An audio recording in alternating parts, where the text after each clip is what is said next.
I think it remains to be seen, probably 100 or so days from now, once everyone's in place, where things are going to get going. But there definitely will be some changes in all the agencies that administer the labor and employment laws on a national level, as well as the trickle-down effect, which we can talk about later on in terms of what that means for local government agencies. The right to work issue is a huge issue, and it's going to affect labor's pocketbooks. And what labor is going to have to do is learn to organize, not learn to organize internally. And the unions that learn to do that will be effective.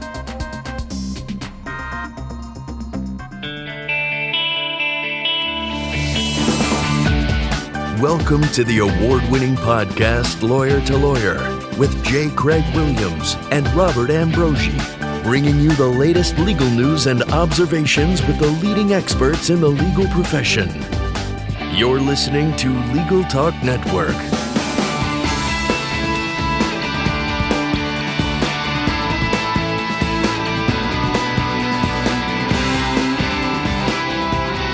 I'm Craig Williams, coming to you from Southern California. I write a legal blog called May It Please the Court. Bob? And this is Bob Ambrogi coming to you from outside of Boston, Massachusetts, where I write a blog called Law Sites. I also co-host another Legal Talk Network program called Law Technology Now, along with Monica Bay. Bob, before we introduce today's topic, we'd like to thank our sponsors, Clio and Litera.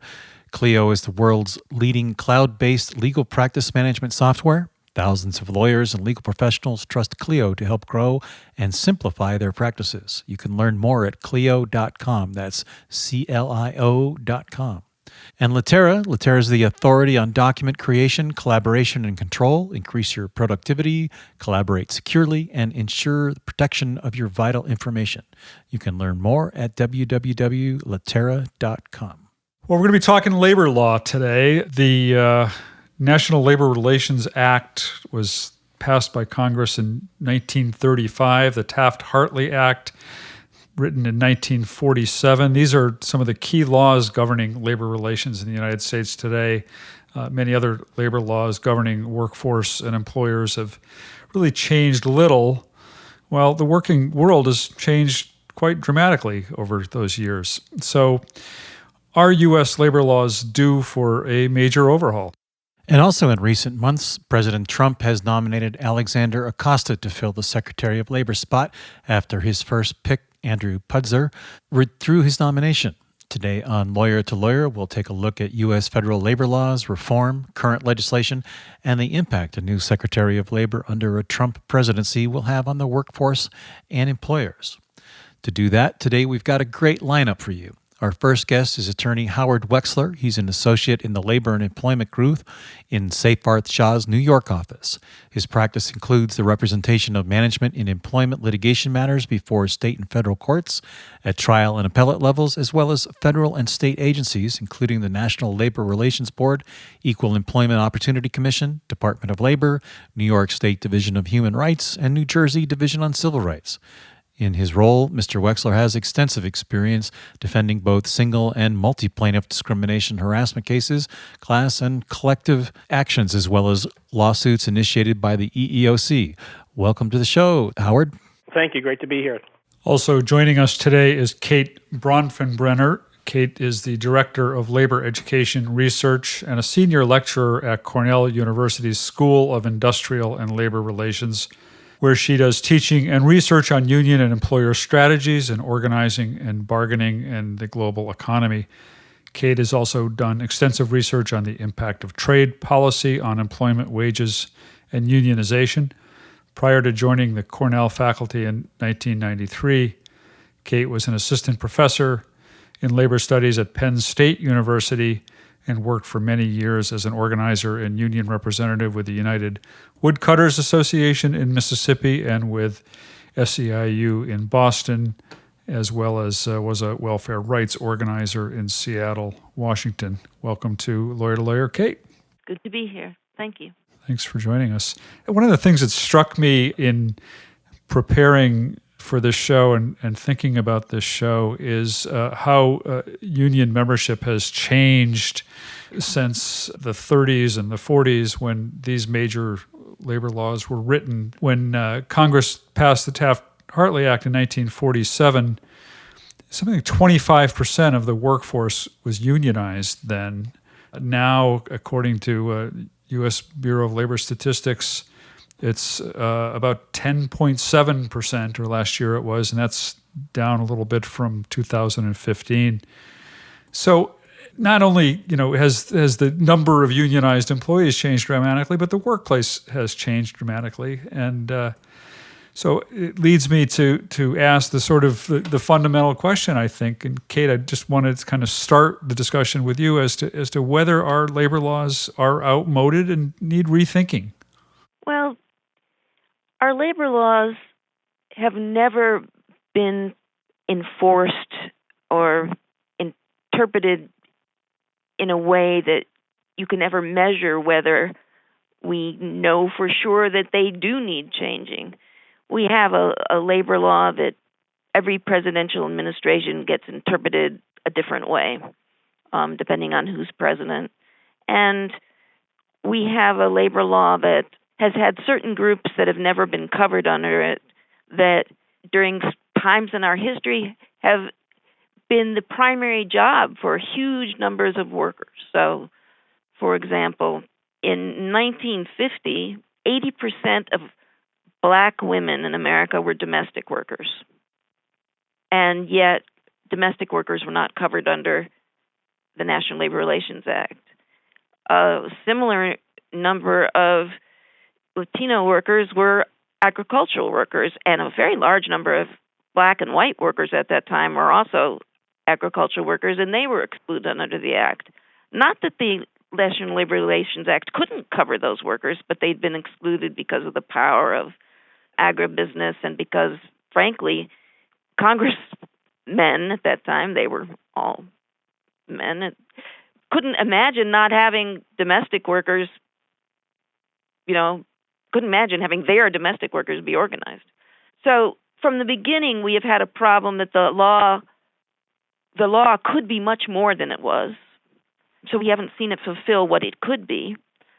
And it also has never had the punitive powers to enforce itself to the fullest. So without punitive damage, we don't know what the law could be if it actually was enforced to the fullest. So before we even talk about what we could change it, we also ought to see what the law would be like if it actually was enforced to do what it says it could do. Howie, we've seen President Trump roll out some significant changes as he started his presidency. What kind of changes are we expecting to see in the labor industry?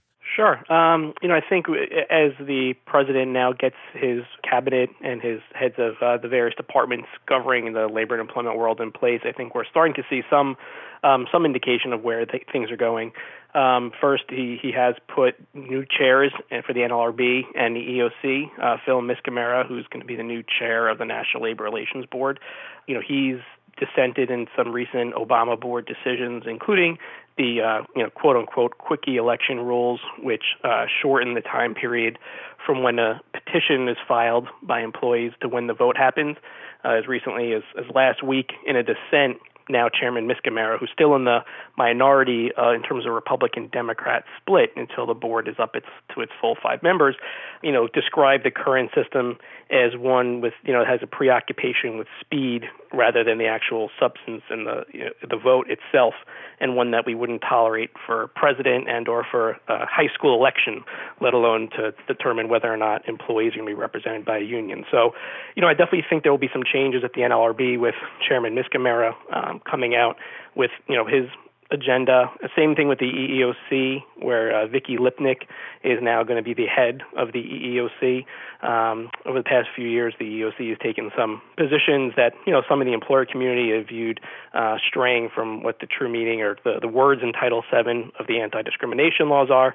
And she's come out in her first press release after being appointed saying, she's all for Trump's administration claim of and the number one importance being jobs, and it's going to try to get out there and try to help employers and focus more on the education aspect than on necessarily the number of lawsuits filed. And then to the Department of Labor, where now Mr. Acosta will be, the presumptive choice to head the Department of Labor after Mr. Puzder dropped out, given his issues that came about. Mr. Acosta was formerly on the National Labor Relations Board, and it's not really clear in terms of the Department of Labor where his position will be on various issues. But the main thing that a lot of employers are looking at is the regulations that were going to increase the salary threshold for whether someone can be deemed an exempt employee or not. That was something that the Department of Labor went through the regulatory process and was rolled out and then was enjoined back in November. And since that time period, the Department of Labor has basically asked for more time from the court to figure out what it's going to do with the turnover now at the Department of Labor. So I think it remains to be seen, probably 100 or so days from now, once everyone's in place, where things are going to get going. But there definitely will be some changes in all the agencies that administer the labor and employment laws on a national level, as well as the trickle-down effect, which we could talk about, later on in terms of what that means for, local government agencies. Yeah, Howard, if I could just ask, I want to get into more of the details about some of these issues that you've just raised, but also curious, the same question that I had asked Kate earlier, what's your perspective on the age, I guess, of these sort of laws governing labor relations, at least in the United States, and whether there needs to be any kind of a revisiting of the structure overall, the legal structure around the NLRB and around governing labor relations, labor management relations. Yeah, I think that, an example of that is with respect to the disability laws, by example, whether someone's entitled to an accommodation, it boils down to whether they can fulfill the essential functions of their job. If you ask an employer 20 years ago, maybe even 15 years ago or 10, is showing up for work an essential function of your position? And I think both plaintiff side, employee side lawyers, as well as management lawyers would generally agree. Now, not so much, given the prevalence of telecommuting, people working from home like many of us do. So I think there's definitely a disconnect between when these laws were written and kind of what the world is like now, especially on the wage and hour front, as well as other areas, and the fact that, whether you refer to it as the gig economy or the, Uberization of certain jobs, there's definitely, more of a prevalence for people wanting to control their own schedules and, more independent contractor opportunities available where they weren't in the past, given the the modern workplace. So I definitely think there's some round peg, square hole kind of situations in various laws that are governed. But I think there is some room for there to be revisions, given the modern workplace. Of course, a lot of that could be addressed through the interpretations of the administrative agencies that enforce those laws as well, sure. Right? I mean, through the NLRB's decisions or the EEOC's decisions on these matters. Yeah, exactly. A lot of it is in that respect. One thing that's now being challenged, the Second Circuit, which is the appellate court, governing many in terms of including New York, is whether Title VII protects transgendered individuals. The text of Title VII doesn't include transgendered individuals, but now there's and various courts around the country are grappling with that, as there's been kind of a standstill in terms of the federal government laws being amended. So, courts have been asked to do more because of, certain gridlock in Congress. And, that's one of the many examples of that. So then, you can get into some issues with, the courts having to do what the legislature, hasn't been able to accomplish, and whether or not that continues to go on, given the current congressional makeup, remains to be seen. But I think, to your point, these government agencies have been asked to do more and more in terms of their own administration, because they haven't been able to look for Congress to change any of these laws in a wholesale manner to reflect the 21st century. That's what was behind the rulemaking for what Howard calls the quickie elections, but actually was based on research that was done, and I did some of the research that showed that, in fact, 50% of serious unfair labor practices occurred before the petition was filed. So it wasn't about making elections happen faster. In fact, we've seen that the rule changes weren't to deal with that as much as to get rid of some of the barriers that were happening, so that workers were not even able to get to the petition. And there are so many workers that don't even get to organize because of the extreme number of illegal actions taken by employers before the election's filed, before the petition is even filed. the campaigns don't even get off the ground. And the number of delays that happen before the election process even starts. And this was not about making elections happen faster between the petition and the election, but trying to get rid of all the delays that happen that interfere with workers even getting started in the campaign. You don't see a rapid change. I've done a study to see how much has changed since the rule change were filed, and there hasn't been a dramatic increase. What you've seen is that the employers no longer can delay the election by just frivolous charges. That's the only change that's happened.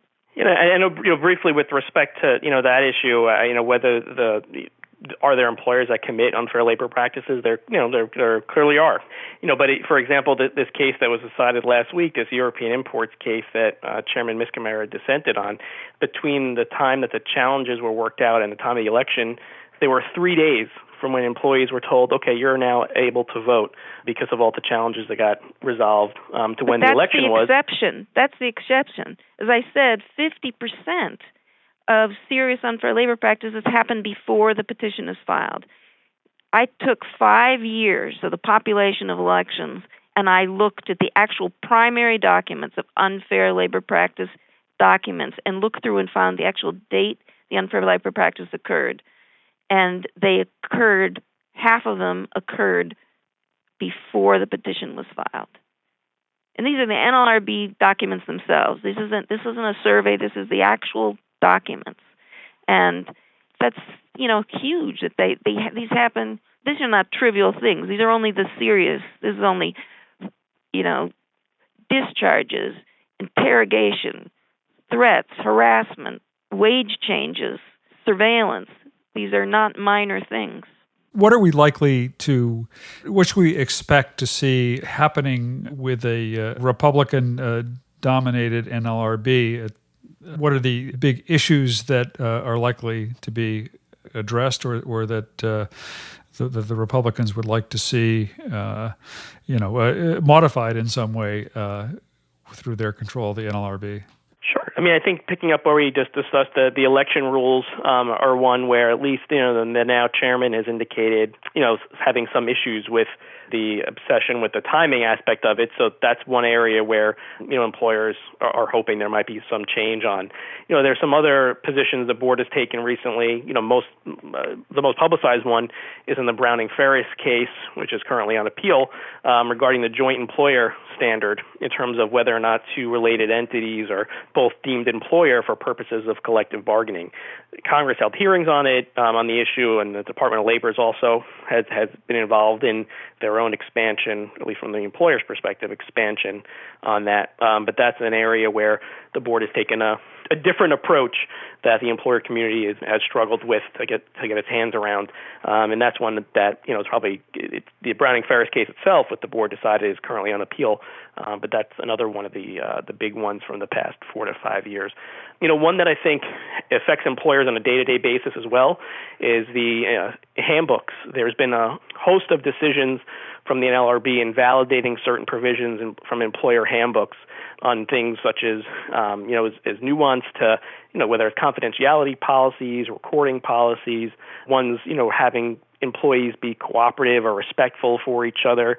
The standard, again, this is one where Chairman Miscamara has dissented a fair amount over the past year and a half, not necessarily on whether the rule itself violates the Act, but on the test in terms of whether or not the rule itself violates the NLRA, which is currently, viewed as whether the reasonable employee would reasonably construe the law as restricting their ability to engage in protected concerted activity, this Lutheran heritage line of cases. So I know that's one that, most all employers have a handbook in one form or the other, and they've been struggling for the past few years, given the board, really entering this arena, which they hadn't done so much in the past, and there's no real bright line test in terms of whether or not a rule would be deemed lawful by the current board or not.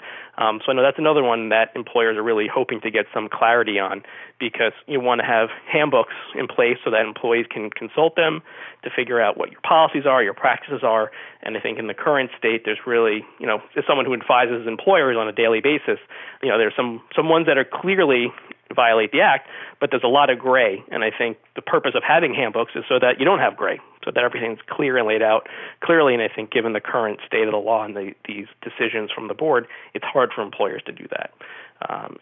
That's another one. There's other decisions that I know Kate can chime in on in terms of if they frequently go back and forth when there's a Republican-led board and a Democrat-led board, they switch back and forth. But those are a few of the ones that I think employers are looking carefully on to see what the board, once it's again up to its full 5 members under a Republican-led administration, is going to do. Well, before we move on to our next segment, we're going to take a quick break to hear a message from our sponsors. Clio is an invaluable software solution for law firms of all sizes, handling all the demands of your growing practice from a single cloud-based platform. Clio enhances your firm with features such as matter and document management, time tracking, and even billing. Clio is an effortless tool that helps lawyers focus on what they do best, practice law. Learn more at Clio.com, that's CLIO.com.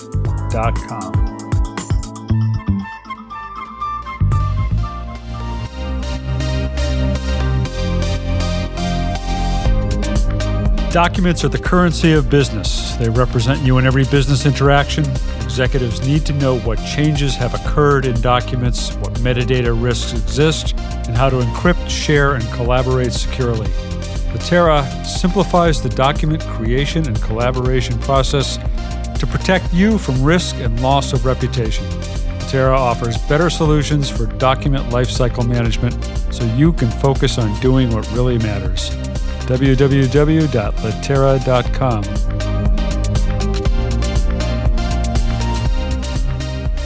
And welcome back to Lawyer. I'm Craig Williams, and with us today is Howard Wexler, an associate in the Labor and Employment Group in Seyfarth Shaw's New York office, and Kate Bronfenbrenner. She's the Director of Labor Education Research and a senior lecturer at Cornell University's School of Industrial Relations.